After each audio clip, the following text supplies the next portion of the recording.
ይህ የመኖርና ያለመኖር የህልውና መሰረት ነው። አረንጓዴ አሻራ ስንል ትርጉሙ ብዙ ነው ለሰው ልጅ። ከተከልም በኋላ አይቻልም የሚለውን ይቻላል የሚለውን እያሳየን ያለንበት ነው። ከዛ በመለስ በረሃማነትና ሙቀትን ከመቀነስ አኳያ ትናንትና ዛሬ ምን ይመስል ነበር? በጎርፍ በምን የተጠቃ መሬት የተራቆተ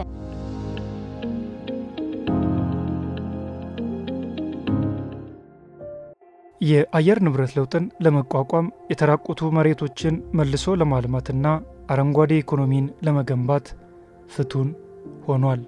አረንጓዴ አሻራ ማለት የተራቆቱ ቦታዎችን ከዚህ በፊት ምንም አይነት ችግኝ ያልተተከለባቸው ኢቭን ደን ውስጥ ሆኖ በተለያየ በጎርፍ በምን የተጠቃ መሬት የተራቆተ የምንለው አካባቢው ላይ ምንም አይነት እጽዋት የሌለበትን መሬት እንደገና ደግሞ አረንጓዴ ቦታዎች መንገድ ሲሰራ የሚፈጠሩ ለአረንጓዴ ቦታ የምንሰራቸው ትልልቅ ፓርኮች፣ ተቋማት ግቢ ውስጥ እነዛን ቦታዎች ምን ምድረ በዳ የነበረውን የተለያዩ ችግኞች የውበት የፍራፍሬ የአገር በቀል የጥላ ዛፎችን ተክለን የአካባቢውን ስነ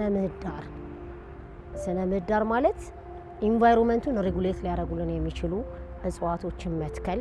እንደሚታወቀው ላለፉት 7 ዓመታት በተለይ እንደ ሀገር የአረንጓዴ አሻራ መርሃ ግብር መሰረት አድርጎ በብዙ ቢሊዮን የሚቆጠሩ ችግኞች መትከላችን ይታወሳል። በዚህም ዓመት ለ8ኛ ጊዜ የአረንጓዴ አሻራ መርሃ ግብር ተይዟል። በከተማ ደረጃ ከ5 ሚሊዮን ያላነሱ ችግኞች እንተክላለን በሚል የቅድመ ዝግጅት ምዕራፍ ተጠናቆ ወደ ተከላ መገባቱም ኦፍ ኮርስ ይታወቃል።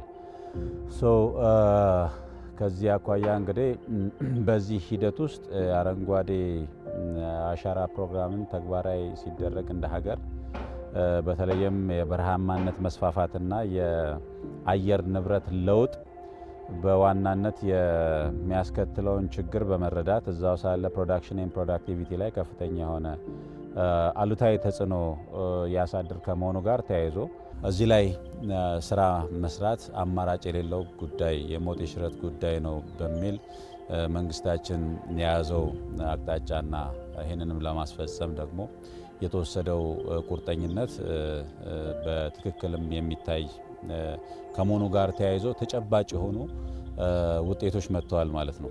በ2011 ዓ.ም የተጀመረው ሀገራዊ የችግኝ ተከላና የተፈጥሮ ሀብት ጥበቃ ንቅናቄ በአካባቢ ጥበቃ በኢኮኖሚና በማህበራዊ ዘርፎች በርካታ ተጨባጭ ለውጦችን እያስመዘገበ ይገኛል። የነዚህ ደግሞ የምንተክላቸው የአረንጓዴ አሻራ ትሩፋቶች የምንላቸው አሉ። የአረንጓዴ አሻራ ትሩፋት የምንለው በ3 እንከፍለዋለን እኛ ሶሻል፣ ኢኮኖሚካል እና ፖለቲካል ብለን እንክፈለው። ሶሻሉን ብንኖር አረንጓዴ አሻራ ላይ ስታይ የሚወጣውን ህዝብ አንድነትን ያመጣል። ህዝቡ በዘር በሃይማኖት በመልክ ሳይለይ ከህፃን እስከ አዋቂ እስከ ትልልቅ ሰዎች አካል ጉዳተኞችን ጨምሮ የሚሳተፉበት ትልቅ መርሃ ግብር ነው። ይህ ደግሞ ከህዳሴው ግድባችን ቀጥሎ ህዝባችንን ምን ያደርጋል? አንድ የሚያደርገው አረንጓዴ አሻራ ነው ማለት ነው። አካባቢያዊ ጥቅም አለው። አካባቢ ጥቅም ማለት የከተማዋን ስነ ምህዳር ወይንም ኢኮሲስተሙን ማመጣጠን። ከአረንጓዴ አሻራ ጽንሰ ሀሳብ ጋር ተያይዞ እንግዲህ ከቅዱስ ቃሉም ላይ የተቀመጠ ነገር አለ። እንግዲህ ሰው ልጅ አካባቢን መጠበቅ እንዳለበት ተጠቅሷል። ከአዳምና ሔዋን የምድር መፈጠር ብሎም ደግሞ ከአዳምና ሔዋን ጋርም ተያይዞ እግዚአብሔር የሰው ልጅን ከፈጠረ በኋላ አካባቢውን እንዲጠብቅ እንዲንከባከብ ያስቀመጠው ነገር አለ። ስለዚህ እኛ እንግዲህ የአረንጓዴ አሻራን ከክቡር ጠቅላይ ሚኒስትሩ በ2011 ጀምሮ ትኩረት ሰጥቶ በሰፊው የአረንጓዴ አሻራ ስራ እየተሰራ ነው። እንግዲህ አረንጓዴ አሻራ ስንል ትርጉሙ ብዙ ነው ለሰው ልጅ። በነገራችን ላይ ቤት ማለት ነው አረንጓዴ አሻራ ስትል።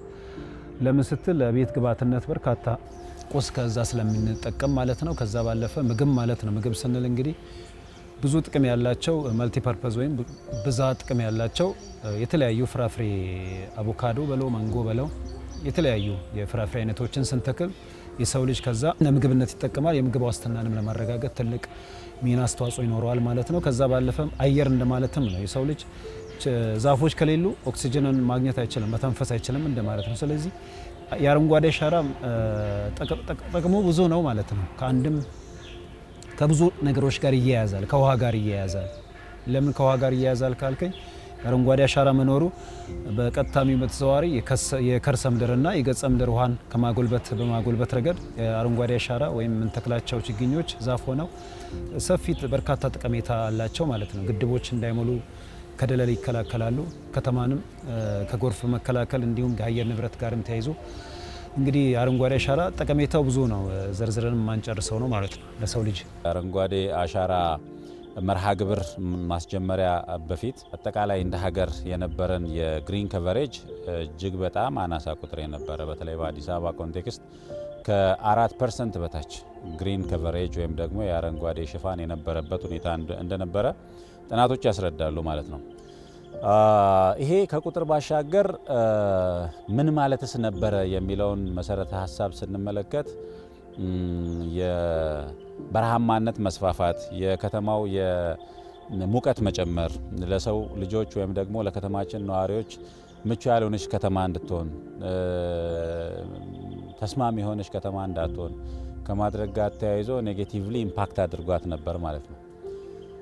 ከዚህ ጋር ተያይዞ እንግዲህ አረንጓዴ ሽፋን የተበራከተ ሲመጣ እዛው ሳለ የሰው ልጆች ለመኖር ምቹ ተስማሚ እና የምትመረጥ ከተማ ከመሆኗ ባሻገር ተስማሚ ምቹና የምትመረጥ ከተማ ስንል እንዲሁ ዝም ብሎ ኮንሴፕቹዋል ሳይሆን በተጨባጭ ሰዎች ለመኖር የሚያስፈልጋቸው መሰረታዊ ጉዳዮች ማሟላት የምታስችል ከተማ መፍጠር ከሚለው ኮንሴፕት ጋር አብሮ ይያያዛል ማለት ነው። ዛፎች የአየር ንብረት መዛባትን በመከላከል በካይ ጋዞችን አምቀው በመያዝ የአካባቢው ሙቀት እንዲስተካከልና የአየር ንብረቱ ለኑሮ ምቹ እንዲሆን ከማድረግ አንጻር ሚናቸው ይህ ነው የሚባል አይደለም። በዝናብና በሌሎች የተፈጥሮ አደጋዎች የሚመጣን የአፈር መሸርሸር በመከላከልም የመሬት ለምነትን ይጠብቃሉ። በተለይም በዚህ ረገድ ሀገር በቀል እጽዋቶች ከፍተኛውን ሚና ይጫወታሉ። ብዙ ዛፎችን በተከልን ቁጥር በተለይ ሀገር በቀል የሆኑ ዛፎችን ያበዛን በሄድ ቁጥር አየራችን ንጹህ እንዲሆን ከማድረግ አኳያ አጠቃላይ ከብክለት ነፃ የሆነች ከተማን ከመፍጠር አኳያ ትልቅ ፋይዳ ያለው ስራ ነው ማለት ነው። CO2 ካርቦን ዳይኦክሳይድ በሚባለውና ሚቴን በሚባለው ጋዝ አማካኝነት የዓለም የሙቀት መጠን ከጊዜ ወደ ጊዜ እየጨመረ ነው።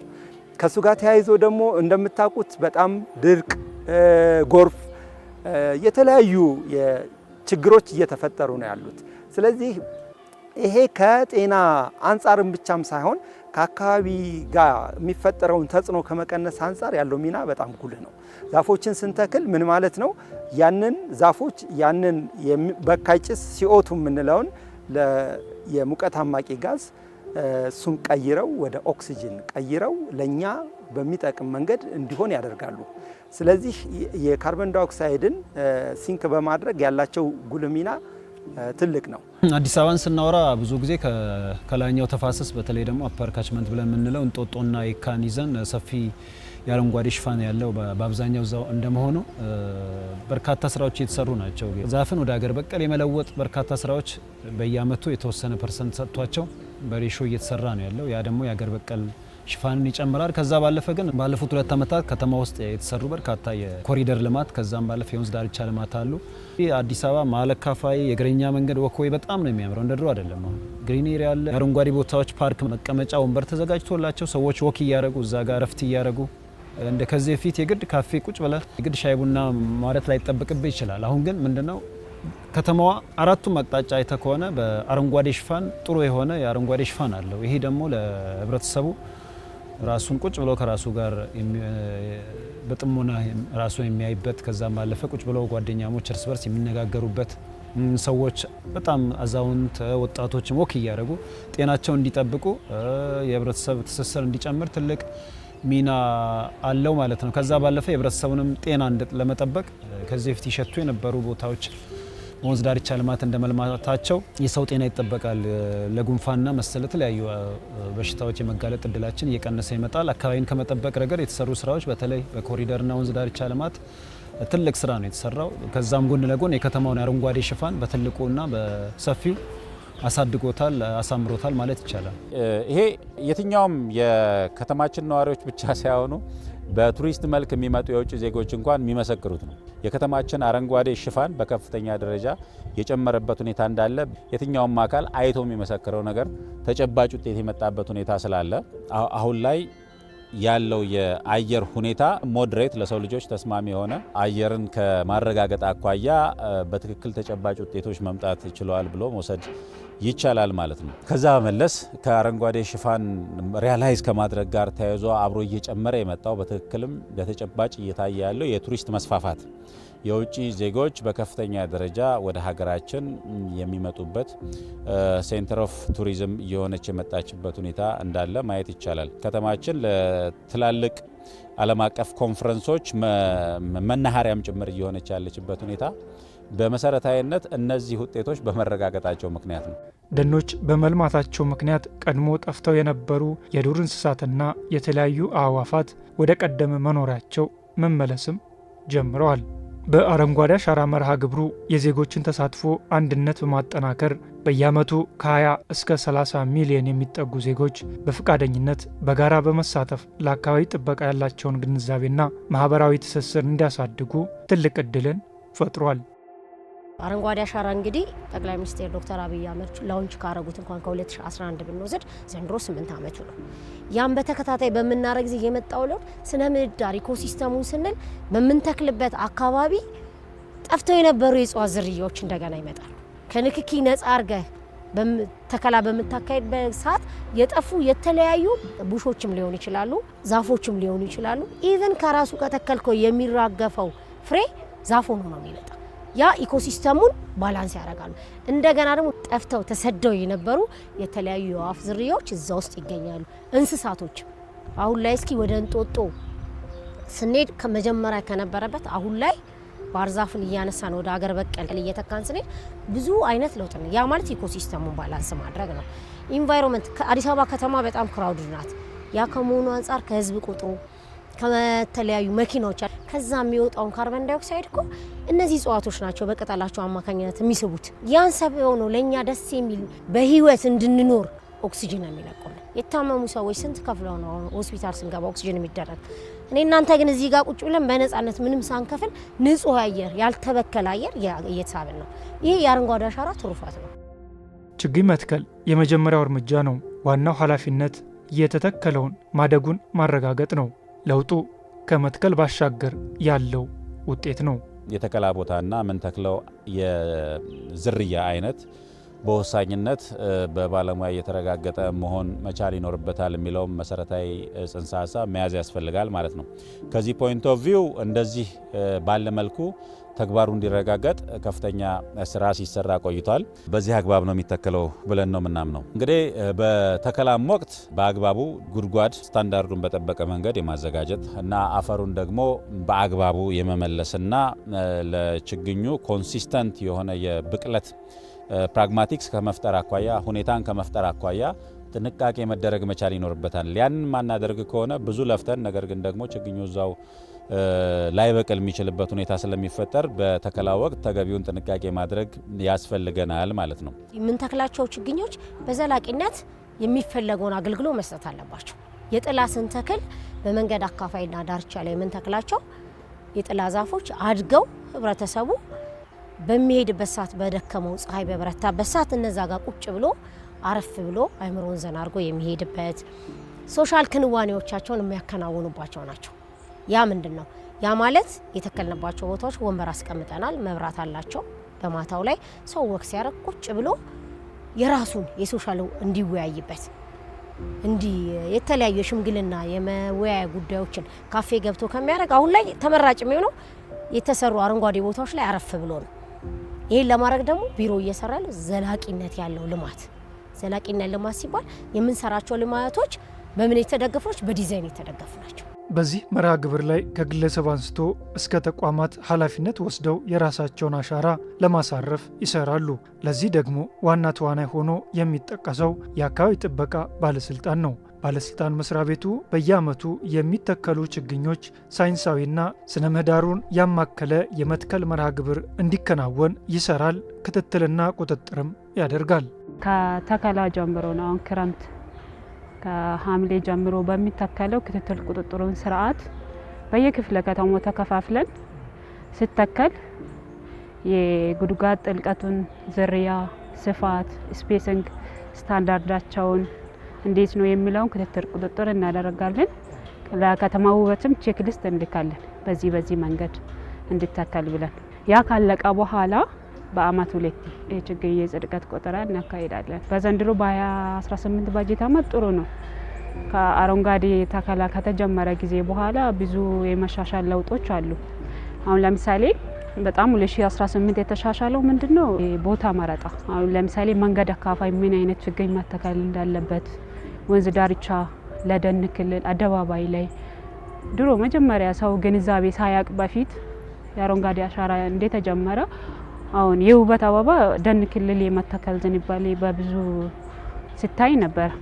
አሁን ያ መሻሻሉ ጥሩ ደረጃ ደርሷል። የእንክብካቤ አይነት ራሱ እንደ ጥሩ ጎን የምናየው እንክብካቤ ይደረጋል።